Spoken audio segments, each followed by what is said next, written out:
If I would start over, if I just had the idea now of building a gin candle brand, I would definitely sign up to these Facebook groups I talked about in my vlog. So that would be it's quite an easy step. So you go in certain gin groups, people like gin, so they also find these bottles like physically appealing, attractive, yeah.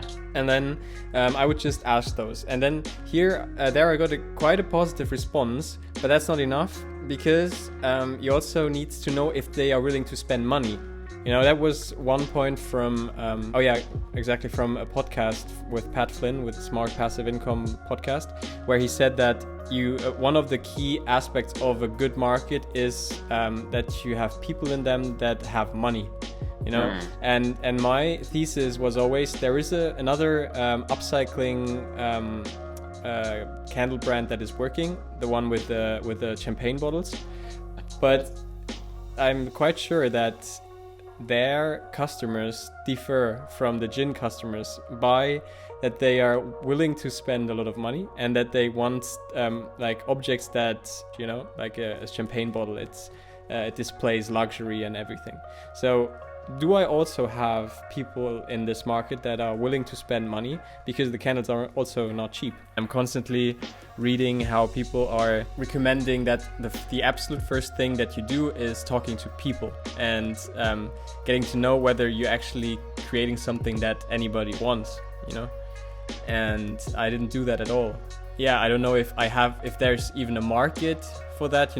This guy Ryan Levesque, he wrote the Ask Method and also a new book called Choose or something, and he said something like, you can throw your raft into the river, but if you want to go upstream, you're not going anywhere. So better choose a river that's flowing downstream so you can get ahead more quickly.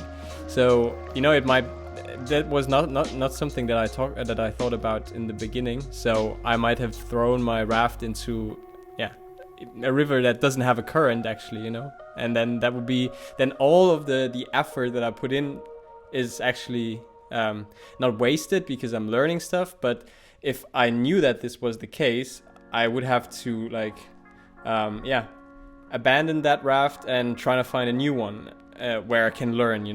What would you validate if you could start over and you were before starting your candle business? Would that be something you'd do different?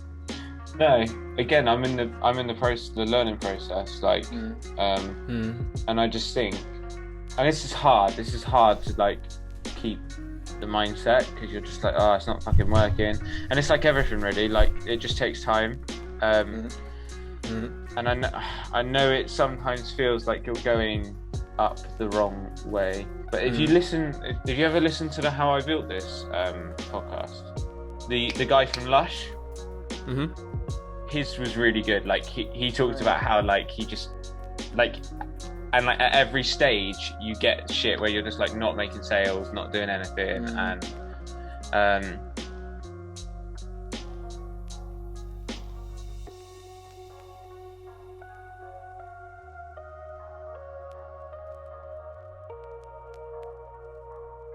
James Dyson, he made 500 prototypes of the vacuum.